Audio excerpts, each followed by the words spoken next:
ఎవల అప్పములు చేసి ఎవల అప్పములు చేసి వారు చూస్తుండగా దానిని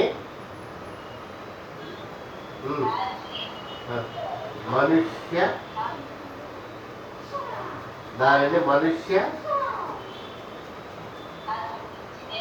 మలముతో కాల్చి భుజించబడను. నేను వారిని తొలివేయ జనములు ఇశ్రాయేలును ఈ ప్రకారం పవిత్రమైన ఆహారం భుజించడని యెహోవా వాక్కు సెలవిచ్చాడు. అందుకయ్యో ప్రభువా, యెహోవా నేను అపవిత్రమైన వాడు కానీ బాల్యం నుండి నేటి వరకు చచ్చిన దానిను మృగలను చీల్చదాన్ని తిరుగువాడు కానీ నిషిద్ధమైన మాంసం నా నోట ఎన్నడూ పడలేదు అని నేను అనగా ఆయన చూడుము మనుష్య మలము కోరుగా నీకు గోమలము నేను నింపి ఉన్నాను, దీనితో నీవు నీ భోజనమో సిద్ధపరచుకొని. ఫస్ట్ ఏం చెప్పినాడు దేవుడు? ఇశ్రాయేలు మీద చాలా కోపంతో ఉన్నారు. వాళ్ళు ఎలా ఉన్నారంట దేంతో కలుపుకొని తినాలంట? వాళ్ళ అప్పములు, వాళ్ళ రొట్టెలు, వాళ్ళ ఆవు పిడకలు ఉంటాయి కదా,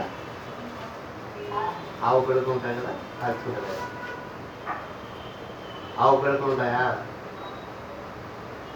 ఆవు పిడకలు రొట్టెలు కాల్చుకొని కింద పెట్టి పొయ్యి మీద పెట్టి గాడి ఎండిన తర్వాత పెడితే పోగొచ్చి నెట్లు అవుతాయి కదా.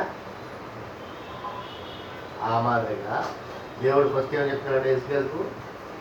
అయ్యా నువ్వేం చేయాలా? ఎవల అప్పములు చేసి వారు చూస్తుండగా దాని మనుష్య మలముతో కాల్చి భుజించగలరు. మనిషి బలం అంటే ఏంటి? మనిషి బలం అంటే మరేమా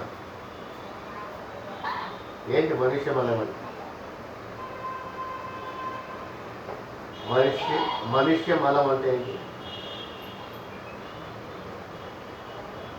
చదువు వాక్యం 12వ వచనం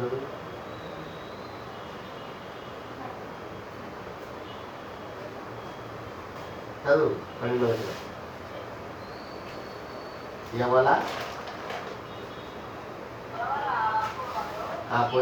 ఎవల అప్పములు అంటే ఎవల రొట్టెలు చేసి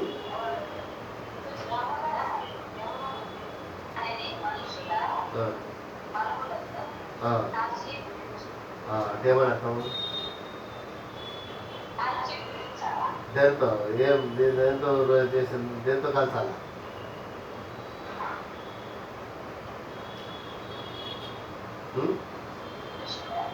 దేంతో? మనుష్య ఏంటది?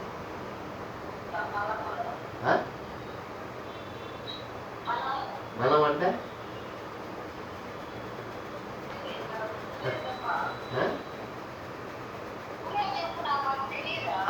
మలం అంటే నెగిలిపోతాం కదా. మనుష్య మన మలంతోనే ఏం చేసుకోవాలంట? పెట్రోల్ కలుపుకొని తినాలంట. అంత కోపం వచ్చింది దేవుడికి. ఎందుకంటే ఆయన మాట వినలేదు ఎవరు. అప్పుడు ఎజ్కేలు ఏమంటున్నారంటే అయ్యో దేవా, అయ్యో ప్రభువా, యెహోవా 14వ వచనం.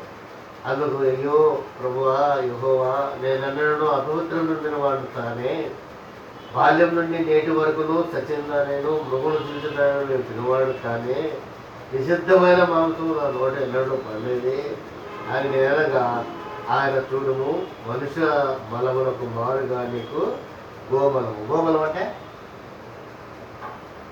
ఆవు పేడ.